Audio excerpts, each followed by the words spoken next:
You are listening to This is Oklahoma, hosted by Mike Hearn, telling stories of Oklahomans and those that have made it their home. This podcast is presented by the Oklahoma Hall of Fame, telling Oklahoma story through its people since 1927. For more information on the Hall of Fame, go to www.oklahomahof.com and follow them on Instagram for daily updates at OklahomaHof. What's up, guys? Welcome back to another episode of This is Oklahoma. Mike Hearn here, your host, back with another episode. We are in Oklahoma City today at Stability Cannabis with mate Denver Kitch. It's been a while, actually. Well, I mean, I saw you at Christmas, but before that, it's been a while. But it's been really cool to kind of hear through the grapevine what's been going on, and kind of just, I guess, the rocket ship that you've ridden, right, since it was legalized, and all the stuff and all the stigma you've had to go through and all that nonsense. And I'm sure you've got crap from your grandparents and all that. Yeah. What are you doing now? Stuff like that. But thanks for taking the time out, and it's been a busy day for you. Some bigger news people in the house with a lot more cameras and kit than I carried, but I appreciate your time, and I'm kind of excited to dive into the story. And I've had, kind of friend of mine or previous guests that have been on to talk about kind of the cannabis industry from like a selling perspective, like they own a store or whatever, right, but never on the grow side. And certainly not from an operation the size that you guys have, being one of the biggest, if not the biggest in the state. And most people driving past you have no idea, right? Yep. Absolutely no idea, which is I like that. That's pretty cool.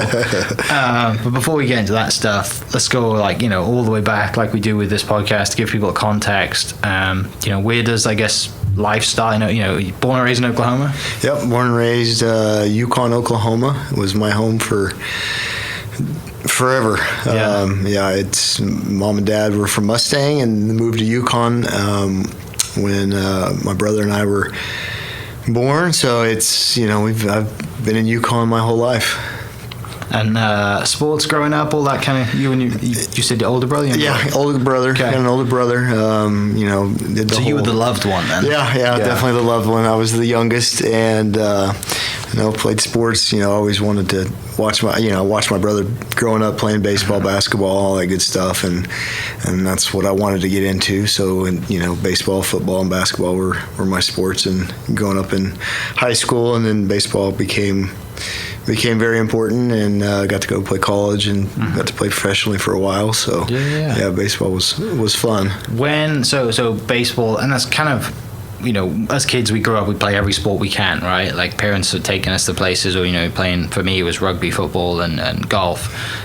And then you get to a certain point, like for me, I think it was when I turned like 12, it was like, okay, golf is like this is the time that golf is the only thing I care about now. Mm-hmm. What period for you was that baseball was like, this is my shot? I think it didn't really happen until later in high school. Mm-hmm. I loved playing football. I loved playing basketball, and baseball I loved too. And it really didn't happen until I'd probably in my junior year, I started getting, recognized. We've had, with colleges on football and baseball side. So I still didn't know until my senior year really what I wanted to do. I was getting recruited from big colleges on both sports, so it was one of those things where I had to kind of make a decision. And then I broke my collarbone my senior year in football, and I was like, I'm done with this. I'd already signed to play baseball at OU. Yeah. But we'd started getting a lot of national attention. We'd have it was a normal thing for us to have 50 scouts at our baseball games. So we were pretty stacked in high school, and we had a lot of good talent. And so I think 9 of the 12 seniors had signed to go play college. We had 3 guys get drafted out of high school on the same team. So, we were getting a lot of recognition. So I kind of realized, okay, I think baseball's the route I should go. So. Was looking back, I guess, so Yukon High School, looking back at that school class then, have you guys like the top, looking back at the history, is there anyone that's done anything similar since? There's that year, the year 2000 was my senior year. Man, it makes me feel old. I graduated in 9, so. There was so many good baseball players in Oklahoma that year. I mean, we had a ton of guys get drafted. We had a ton of guys sign at big colleges. It was fun my senior year to play baseball because we were ranked nationally. I think we got up to, I want to say we were in the top 10 nationally, and it was between the Jinxes and the Wassos. There was so much talent. It was incredible. What a time to be alive, right? Right. I hope you think of those memories and the guys you're on the teams with, and I mean, nothing beats being on a team sport in the locker room and dugout. Like it's I'd special. say that's one of the things from sports that I miss, that now what I do is fun because it's a team. That locker room, it's just fun. It's you get a camaraderie with guys. I know, like playing golf, same way. You go in the clubhouse and you have that thing, and that's the one thing that I think when guys get done playing, that's what's missed. I don't miss baseball whatsoever. Yeah. I miss the group of guys that I was with and the stuff we shared, the stuff we went through. I mean, looking back now that I'm older and much more mature, the life lessons that we learn through sports I'm a huge believer in that, and that's why sports will always be something that is very important to me, is that it teaches you so much about responsibility, about team building, about leadership, about just being a part of something bigger than yourself, and that's huge, and I apply a lot of that to what I do today. Yeah. Obviously, us knowing each other in real estate, that's kind of how we knew each other, and I worked by myself for so long, I'd forgotten about it, and so that's one thing. Growing up, I didn't realize all the life lessons I was getting at such a young age. Yeah. So it's pretty cool. Yeah, I totally agree. Like, we don't have kids, but every lesson, every place that I've got to, and I can always tie it back to golf, right? And the connections and the teams you play on and the people you meet, and then failing too, right? I mean, that's one thing that drives me nuts when you see people or parents who are out there and they're like, we're not keeping score. And I'm just like, you are doing this kid a disservice, and I'm not going to start on that because we could talk about that forever. Right. But it pains me, and you got people out there that are trying, and okay, participation is great, but at the end of the day, there needs to be a winner and a loser, because you're going to learn more from losing than you are from winning. Absolutely. But that's really cool that you can kind of bring that full circle back around to having the team here, the operation now, and just kind of keeping the team moving in the right direction and having common goals. And it is a special thing, and people as a kid, like your coach teaches you to kind of take ownership, right? And the same thing for you when you have an employee, like you give them a little bit of ownership, and they really appreciate that. So absolutely, it's cool to see that come around. Back to the baseball. So when you broke your collarbone in football, and you're like, okay, baseball is like clearly like this is it now. I don't want to bash my head in all the time. And you'd already signed to go to OU. Yeah, signed to OU. Got drafted. I got drafted in the 29th round by the Pirates out of high school. And realized, because I was like, I'm not signing right now. Because you did a minor league team. I'm like, I need to go to college. Right. It was one of those things that was important to my parents. It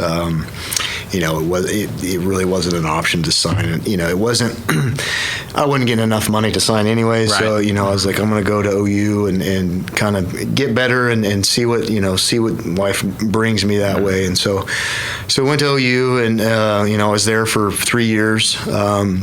Ended up getting drafted. Had a good freshman year. That was my first year of just really, Big 12. I think it was Big 12 at the time. Yeah, it's still Big 12. Sports, at a high level. Got to start a little bit, got to play quite a bit. And then my sophomore year, had a great year. Ended up getting drafted. And I was sophomore eligible. I was old enough to be drafted at a 4-year for being a sophomore. Good year. Got drafted in the 9th round that year. My claim to fame is the Dodgers drafted me, and Tommy Lasorda was saying the draft names. Yeah. And so Tommy Lasorda said my name. My dad was a big Dodgers fan, huge, Tommy Lasorda fan. So that was a really cool thing for my dad and my parents. And then got in negotiations with them, and that was my first year to really start, and had a good year. So couldn't really come to terms. Knew I was, had another year that I could make money, because baseball it's a weird sport in getting drafted. Is that you're when you're a junior or a sophomore and you're eligible, that's when you're going to get the money. Mm-hmm. When you're a senior, you have no leverage. You're not going to get any money. You may go first couple of rounds and you'll get slotted in that money, but your sophomore and junior year are the key years. Mm-hmm. It's funny because I look back now and I'm glad I made the decision, because they offered me $75,000. I said, give me 100 and I'll sign. Mm-hmm. And they didn't want to give me 100. And now I look back on it now with what we're doing now, it's like, man, that's not a lot of money. Right. To people, it's a lot of money, yes. Right. But for what we're doing now, it's like, man, it's especially when I started in real estate and started making money, I'm glad, that I didn't sign for $75,000, because those 2 years of college is 2 years of life, 2 years of just being a part of another team, just learning and growing, and that my junior year was I went into it probably with too big of a head, because coming off, I went up to Cape Cod, played out there, ended up breaking my hand in the Cape Cod League. And I was, everyone knows about the Cape Cod, and if you know baseball up there, and up there in Massachusetts, it was a cool experience. A lot of guys from other big colleges kind of all get together and play on a team. But I had broken my hand out there, and so I had to come home. And then junior year, just had a horrible year. I didn't get drafted. It was just one of those things. It was just like, oh my gosh, like, what did you do? Went and turned down the Dodgers for some money, and then had a bad year, and still have nightmares about it. It's the weirdest thing. I still think about it. I'm like, oh my gosh. And then decided I needed to make a change, so I ended up transferring to Oklahoma City University my senior year. Mm-hmm. And that was probably the best thing that I did for my baseball career. Oklahoma City is such a great school, baseball school.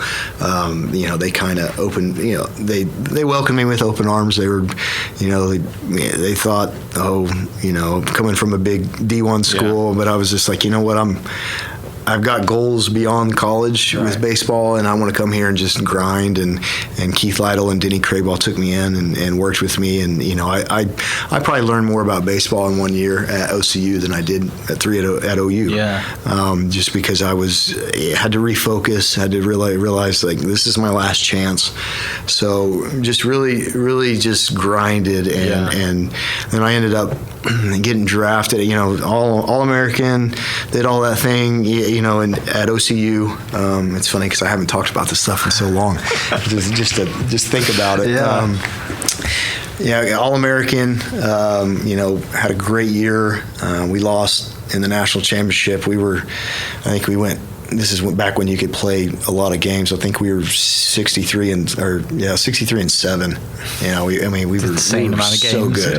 Yeah, playing 70 games. Like, we had an awesome team, but we just didn't get it done, and so lost in the national championship game.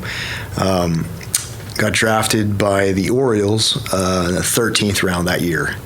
Signed for $1,000 and started my professional career. So I was like, what, whatever. It is what it is. That year of I look at it like it was a teaching moment for me in my life that had a bad year. Ended up having a great year. Felt slighted because I went to the 13th round, but it is what it is. I got drafted, so that's when it all started professionally. I was like, all right. So I got on a plane ride and went to Sarasota, Florida, for my first spring training, which was in Sarasota. Then got on a bus and headed to Bluefield, West Virginia. Which I had traveled a lot. With baseball and being at OU, we traveled a lot, playing in the Cape. But it was funny because when I went to the Cape, it makes me think about a bunch of stories. I got on a bus, flew into Providence, Rhode Island. I'd never really been on my own. I'd always, flew with the team or whatever, but I was out on my own. caught a bus from Rhode Island to the Cape Cod, and I was like, oh my gosh, what's really going on here? Like, so I had to grow up, I was 18, 19 years old, had to grow up real quick being on my own. And so, Bluefield, West Virginia was quite an experience. We had a lot of fun. Yeah. I was an older guy, so I was 23 at the time, 22 something, and I'm playing with some 18-year-old kids and that had signed out of high school and some other college guys, and in Bluefield, West Virginia, if you don't know where West Virginia or Bluefield, West Virginia, we went to Walmart for fun. I mean, because there was nothing. I mean, it was insane. It was up in the hills, Appalachian Mountains, up in West Virginia. Got to travel, Tennessee, North Carolina, West Virginia, just kind of that Appalachian. It was called the Appalachian League. So traveled a lot, learned a lot. Right. It was the first season with a wood bat. Other than playing in the Cape. It was a lot of fun. So many stories that aren't eligible for the podcast. I would say, but better for we don't have time for sure. It is tough looking back because I kind of similar to that. Like I never turned pro with golf, but when you play with guys, whether it's in college or in high school or just at tournaments when you travel, and then 5 years later you see that guy on TV and you're just like, you get that feeling, and I get it now. I'm watching guys on PGA Tour I play college golf with, and I play guy. Just stuff like that. I'm just like, could have been me, right? And it always woulda, coulda, shoulda, woulda, all that nonsense. But it's just that feeling of like, you turned pro, you gave it a go. I chose not to. But I can definitely relate to that because it's, and life turns out the way it does, right? You probably wouldn't be doing what you are now. No, exactly. If you'd signed for $75,000 or whatever it is. But it's just that unknown that kind of chews at us. Yeah, no, it's you look at guys all the time and you're like, man, if I would have took that path. I mean, I got buddies that signed early and it didn't work out, and and then they didn't have college to fall back on. So it was one of those things where I look back on it and I got a good education. Whether it be sociology or whatever, but I got an education. So just that 4 years of life, you grow up a lot. And you're able to handle.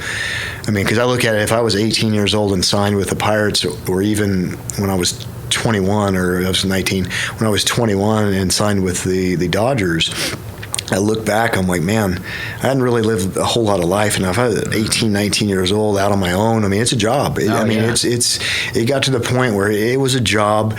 It wasn't fun. And you lose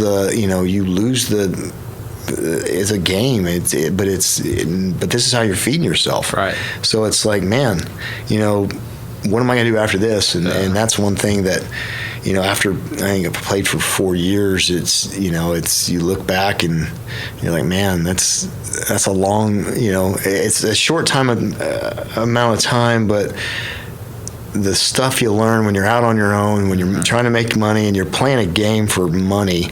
It's, I respect the heck out of all the guys in the big leagues because, everyone that's guaranteed money. People complain, oh, these guys are getting paid too much. I'm like, a lot of people don't see the grind of the minor leagues. It's tough. Because it came, was it a couple of years ago? They were like the unions or whatever kicking off that the minor league guys were paying nothing, and then they were interviewing guys in the big leagues, and they were like, we've all been through that. Like that's part of the journey. That's part of also getting a huge signing bonus to cover. And a lot of the times, 5% of the guys in the minor leagues make it to the big. I mean, it's a crazy number. I know they're out there, but it's my first year I made. I even said this earlier today. $850 a month was my first real salary job, and I'm like, $850. You can't live off that. And then they changed it. My second year, they bumped up the minimum. It went to $900 and $1,100 a month. You're basically paid on the years you've been in. So my second year, I made $1,100 a month, and it's still that today. And that's what you get these lawsuits now. There's a big class action lawsuit. I don't know. I think they've won it, but it's like you see these guys that, of course, they pay for your stuff on the road. They give you meal money. And what was crazy to me was because there's a lot of guys in the minor leagues from the Dominican, from Venezuela, from all these other countries, which that's a ton of money to those guys. Right. I mean, they would send a lot of their money home. They would eat chicken and rice every day. Yeah. We'd go to hotels. They would bring their crock pots, and we'd go eat with them because it was good. Right. No doubt. Yeah. If you want authentic food, like, hey, give me some of that. No doubt. But yeah, they would send that, but that's a lot of money from those guys. Right. And for us, it was just like, how do we survive? Yeah. I'd worked so many odd jobs in the summers. Worked for an electrician. I've worked for, I've just worked so many different jobs just because it's, that's what you do when you're trying to make it. Yeah. So then finally, I guess you just like, I'm done doing this. I've had enough. Come home. And it was kind of returned to Oklahoma City. It was, my last year.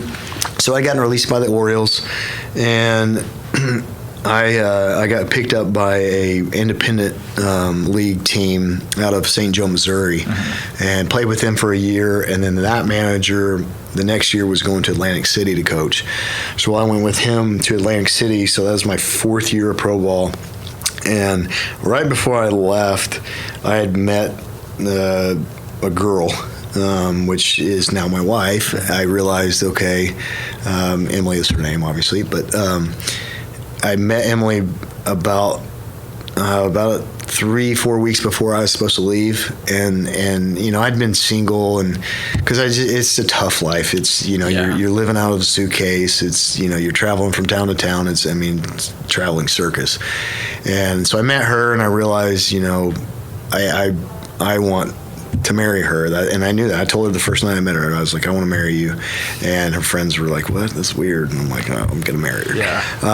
And so I shipped off to Atlantic City, and it just wasn't fun anymore. I just knew, I was like, I've met the girl that I want to be with. I'm not making any money. This is not fun for me anymore. And so it just weighed on me, and then it came through with my playing, and I just wasn't playing good, and missed her, and she had actually came up to visit me, and we were about to start the game. The manager calls me and he's like, "Hey, I got to release you." And I was like, "Thank you, appreciate it." I was like, "Thank you." Realize how good that was. I was like, "Oh my gosh!" It's a huge weight off my shoulders because I'd always put so much pressure on myself to perform, and it was one of those things where I told her, and she cried more than I did. Yeah. And I was just like, I know this is a good thing. Yeah. I can start a new chapter of my life. So of course, then I battled this depression for. Well, yeah, of course. Yeah. Just like as we all, it's like you go through. I was playing baseball since I was a little boy, and I was lucky enough to make it professionally, and I know a lot of guys go through this playing sports, in all sports.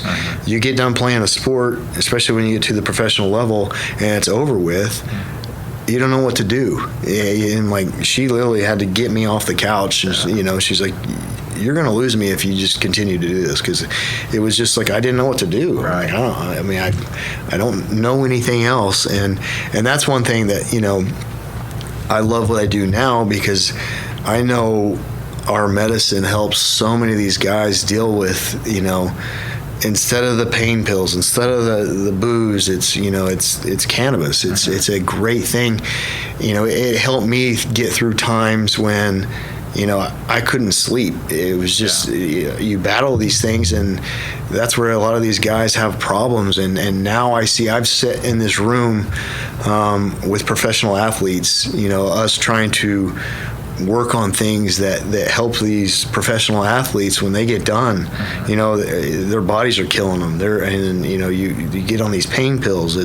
I've sat in here literally with NFL guys that have played for a long time, and they're like, we smoke marijuana because we don't want to take pills. We don't want to take these painkillers that just destroy your body. And so it's been a crazy full circle thing of how I feel about of what we do and what we produce, and the former life that I lived. Obviously, we haven't gotten into real estate stuff, but it's one of those things where it kind of led up to me getting into real estate. Was like, finally, what am I going to do? And worked in corporate housing for a little. I'm kind of going all over the place here, but worked in corporate housing for a little while.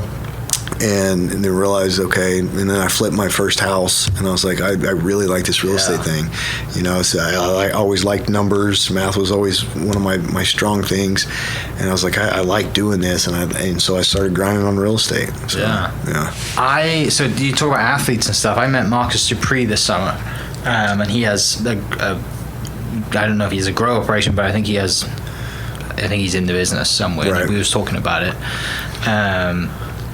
And I was kind of present to an interview he was doing with Kenyatta Wright, just about like the business and what he's doing, and right. and that just the being in the NFL and just all of that, to your point, like the stuff that like everyone's doing it anyway because it works, right? Like and obviously back then it wasn't allowed, right? All the stuff that's been going on, but it was kind of interesting to hear him talk about it. I'd never seen anyone with that as big as he is in person. And he walked in, I was like, wow, that guy plays football, or did play football for sure. And then, me not being I didn't have any context, but then I started researching him and hearing about his story and what happened and everything. But it was cool to kind of see his kind of, thoughts on it and why he's involved in it and why he's pushing it, which was kind of interesting. But how many years did you do real estate then before this stuff came out? It was, I got into real estate, I want to say it was 06, 07. It was our first bust. It was like the worst time to get in real estate. It was when we had a big downturn in real estate, but it was just one of those things where I really liked it, and I went and worked with Brandon Hart, and he kind of showed me the ropes, and I was like, this is easy. I'm a people person, so that's one of those things where, I know we were talking earlier, it's you sit and listen to people, and that's what real estate was so easy for me, because I like to hear what people have to say, and it's showing homes, and you learn what people want, and you just go find it. And so that was easy to me, and so I was like, this is great. And so that's started doing that, flipping houses during that time.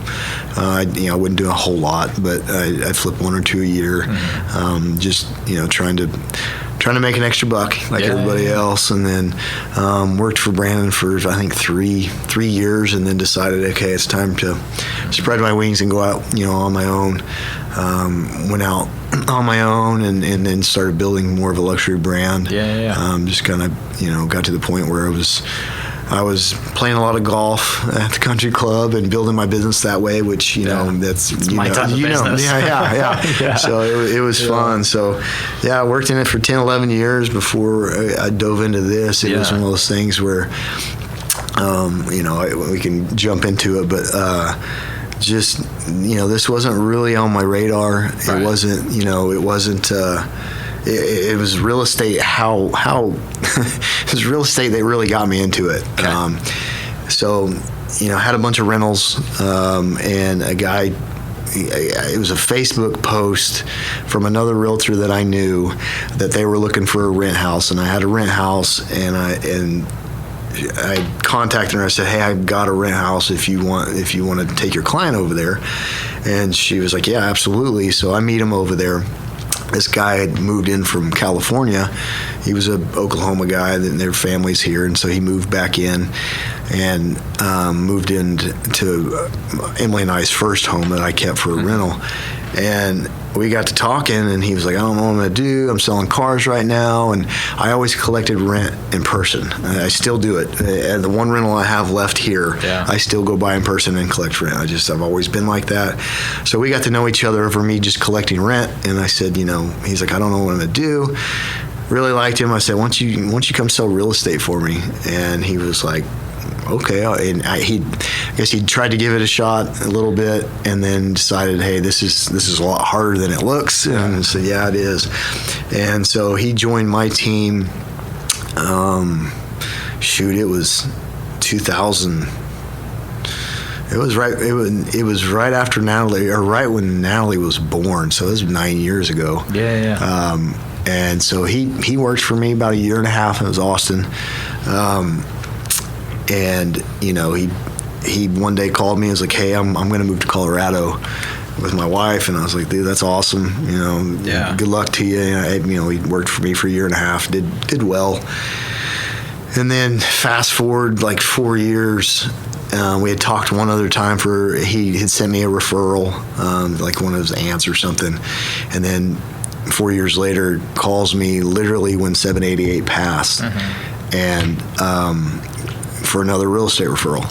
And I was like, what, haven't talked to you in a while. Yeah. What are you doing now? And he was like, well, you didn't know this about me, but I've been growing marijuana pretty much my whole adult life. And I was like, what? And I was like, you sat next to me in an office for a year and a half and you never told me. Yeah. And he was like, no, I don't talk about it. He's OG. He's that world is very quiet world. Yeah.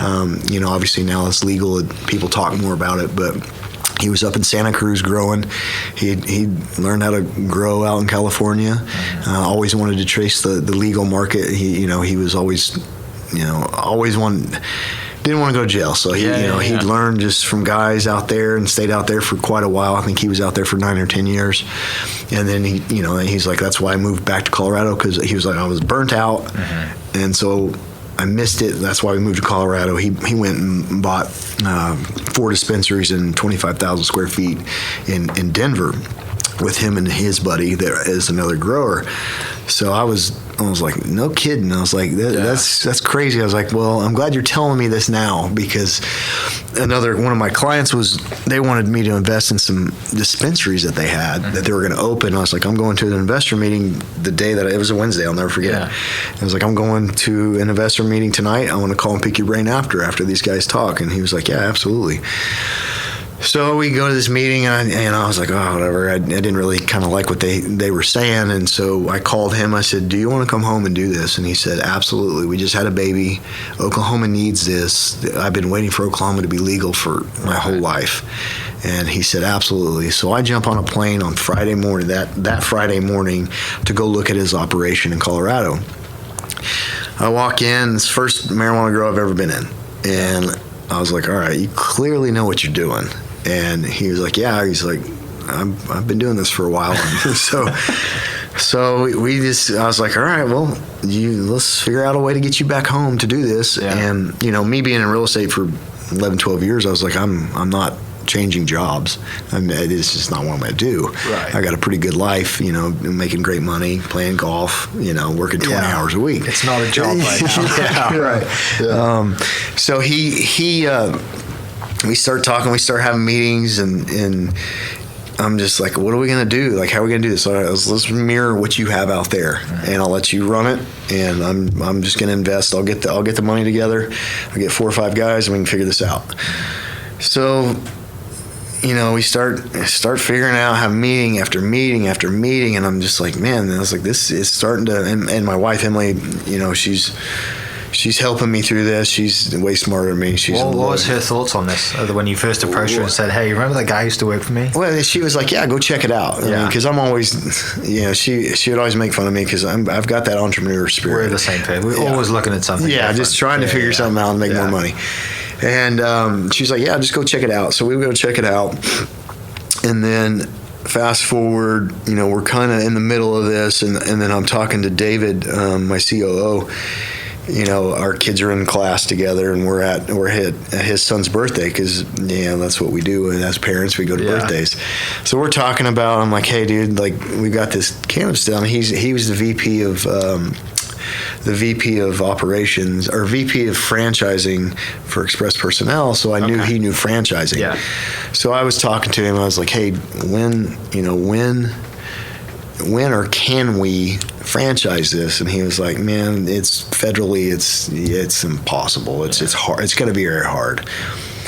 So not to get into too many details, he had helped set up another company, and we knew they needed a grower, and he was like, hey, I'll connect you guys. So we connected, got a big contract to be their supplier, their main supplier for growing, because they were flipping all their stores. So got to talking, we figured out, hey, why don't you come work for us? You've been at Express for 18 years. I'm like, how much of the business do you want? He's a London School of went to London School of Business, Columbia, smart as a whip, and knows how to start a company to help me. And Austin obviously knew the plant side. David helps me with the business side, and I'm the people, and I kind of put the people facilitating. Together. Yeah. And so he's like, yeah, let's do it. And so that's why we're sitting in this 85,000 square foot building now. Yeah. Because we knew we had to go bigger. So start raising the money for it. So you already had the contract at this point. Yeah, we basically had the contract. Yeah. And we're like, through a lot of negotiations, we get this contract. Can't really talk much about it. Well, of course, but at least you have it. Yeah. You know that you have to provide product soon. Or you're on a timeline, yeah, right? Yeah, we're on a timeline. We got a date set out for us to get to market. And one of my big investors, Troy Phillips, is, he's very, very good friend of mine, and he literally was like, I'll give you this money if you're running this company. And that's when I was like, crap. This now becomes a job. I'm like, all right. So I didn't want to happen. So I go home and talk to Emily about it, and I said, he's all in, but he's wants me to run the company. He believes in me to be able to do it. And that's where it never dawned on me, like, hey, you need to go do this. Yeah. And he gave me that push to where I believe in you. I'm going to give you $500,000 to go do this. Yeah. And I'm like, what? I was like, and Emily was like, well, you're too deep now. So, career change when you're, I was 38 years old. Career change at 38 years old. And I'm like, all right, we're going to do this. And then raise the money. And like, I don't know, it took me like a month to raise $7 million, right? Because we were so put together, everybody knew what we were going to do, and that's how it was born. And the team he already had assembled, people were like, okay, we trust this the team. It ended up. I mean, we went through some changes and stuff, but it was David Austin, myself, and Drew, which is my VP of operations. It was us four that really just, all right, we're going to do this. And so we moved in here in November of 18, and just have been rocking and rolling ever since. But it was started 4 guys on skateboards in an empty warehouse. But there's so many, so many crazy stories that go into how we got here, and, and we've been running for a couple years, and we were looking to raise some more money, and we decided that I think we were going to raise like another $4 or $5 million for expansion. So we got to talking to a group, and we ended up selling half the company about 8 or 9 months ago. We had $88 million valuation, sold half of it for $44 million, and which is just nuts. I mean, I'm really look back. I'm still today. Back to talking about $75,000. Yeah, right? and I'm like, oh my god, like, but it's the grind and the team aspect. I mean, literally, Dave and I were in the office. I think it was this morning or it was yesterday. It was this morning. We're kind of restructuring cultivation right now. And he's saying something, and in my brain, we're trying to slot money towards a position. And I was like, yeah, dude, it's just like all right, the shortstop gets paid this, the second baseman gets paid this, and he was like, exactly. And that's how my brain works. It's just like, and it's so relatable to business. And it's like, baseball's a business, got to be a business with me. Running this organization, now we're 140 employees. It's a team. It's you got to build this team, and you got to build a good team around you. And we're one of the few, what I've learned in the last 3 years in cannabis that have stuck together. And we literally, we don't have arguments. We're like, we talk about things, but it's wild. It's just wild how still after 3 years we've all changed, and we've had this conversation, and we've all changed as human beings. It's like 3 years is a long time. We've all made some great money off this thing, but it's like we've all evolved as human beings, but we've still been able to stay together as a group, and we all talk to each other, and we communicate, and it's a wild thing. It's just been crazy.